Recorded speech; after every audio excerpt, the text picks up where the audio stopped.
Well, good evening, good people. Mark Holmes here, and as always, I want to say thank you all for watching, commenting, subscribing, and being part of the Joku Sports Report. Without you guys, as well as you ladies, you know that this literally does not work. Welcome to Ice Station Zebra. We've got about 8-9 inches of snow outside. Today it's still snowing, and we're going to have some freezing rain tomorrow. So the weather's going to be interesting. But then, come Thursday, it's going to be 55 degrees. This weather is really, really crazy. So we'll enjoy the snow tomorrow, and the rain, and then the thaw. So I'm wondering if Jerry Jones will feel shamed after seeing all of the things that have transpired this season. From the all-in statement to the team literally dropping almost off the face of the earth, where literally even the Bears have better Super Bowl odds than the Cowboys. Seeing now Kellen Moore elevated to be a head coach in the NFL. Seeing Dan Quinn with Dante Fowler and Joe Witt and Dorrance Armstrong and Biotish.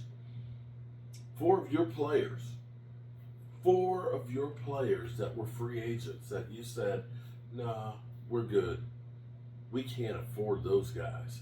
Somehow the other teams were able to afford them and were able to win with them. So you're seeing that the players and coaches that the Cowboys have developed have more success. The grasshopper is now better than the sensei.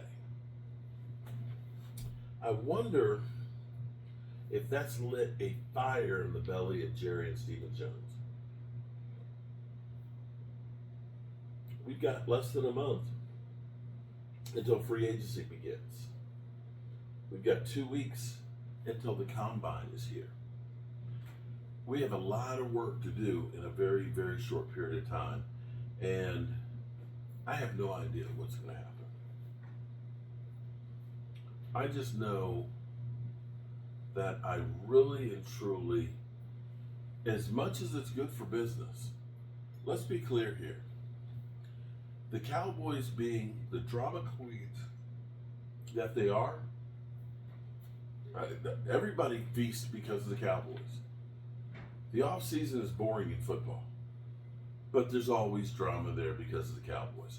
Nobody, and I mean nobody, moves the needle like they do. Only the Cowboys would have a 50 sack plus in the first 4 year guys and literally talk about, well, we don't know if we can afford it. Maybe we should trade them. Only the Cowboys do that. Only the Cowboys have a quarterback who should have been MVP, who led a team to 3 years of 12-5, literally kind of just act like, nah, we can live without him. We're better off without that guy. Yeah, it's crazy town here in Dallas. Now, Dak said, we are not far from the Eagles, and we've had a lot of success against the Eagles. And, you know, when I posted the video earlier about that, Eagle fans like, we swept you this year. It's like, yeah, you did. With Cooper Rush at the helm. It wasn't Dak playing that game. And you can't really look at the Cowboys with the amount of injuries that they had and the short-sightedness that they had as far as running game. They literally, the Cowboys, when you look at the Eagles doing things that made their team better, getting Saquon, trying to get, you know, I know they went, you know, the whole thing with Bryce Huff and things like that. Trying to get Devin White. Not everything that they did worked, but they did enough things that the ones that did made a difference for them and helped them win. I'm going to ask honestly. I'm going to truly ask honestly. What did the Dallas Cowboys do from this time last year that made them a better team. I'll wait. I can't think of any move other than the draft.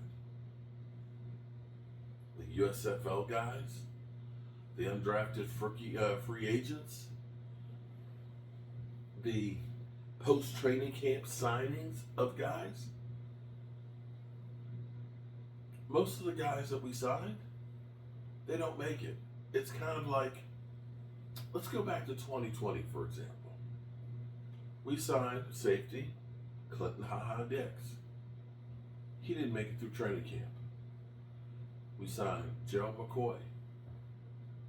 Messed up his knee early in training camp. Don Terry Poe, guy at eight seasons in the NFL, who showed up too fat to play and was let go by Halloween. Yeah. There was Emerson Griffin, who I think he did have a couple of sacks. But I believe he ended up back in Minnesota by the end of the season. And then we had Aldon Smith, who, mind you now, Aldon Smith, Truth in Advertising, had 6 sacks in the first 2 games. And I think a half sack the rest of the season.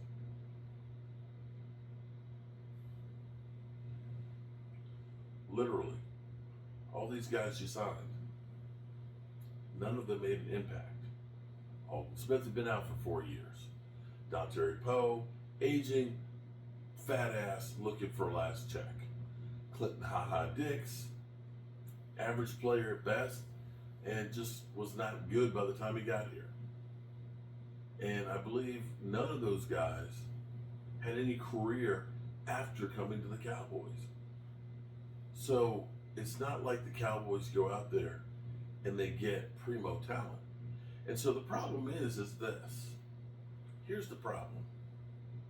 The Cowboys, it's true. We do beat the Eagles on a regular with Dak Prescott. We have owned in the past with Dak Prescott the Giants in Washington. We've usually won enough games to make the playoffs. But the problem for the Cowboys is that winning, it's so narrow your opportunities to. You don't have margin for error. When you have receivers that are the worst at having separation, for example, that means Dak, you got to get in that window. That window's right here. You got to hit that thing every time because within about a yard or two, typically you got a D-back. Your running game is not good. You can't rely on saying, we're just going to run out the clock with the running game. Or we're going to set up play action. So it narrows down the effective plays that you have. You know, when we've had years where Dak Prescott threw a lot of interceptions, part of that's because guys aren't open. When you see other teams playing and you see guys 4, 5, 6 yards with nobody literally around them, take a look at the film with our guys. And people say, oh, he should have thrown it away.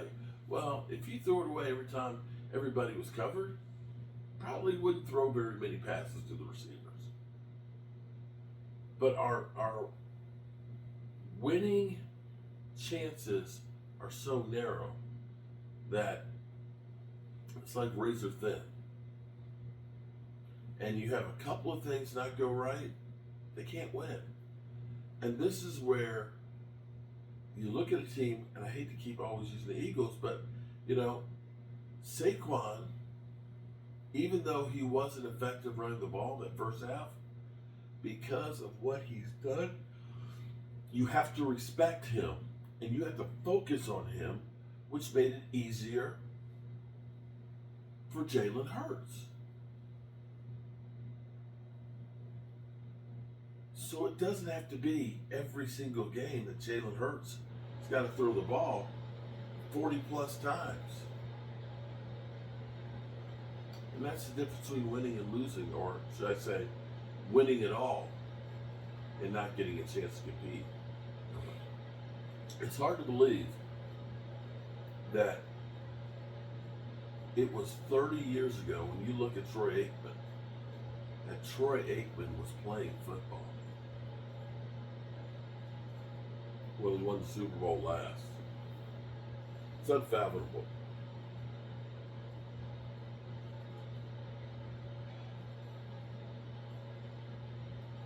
I just hope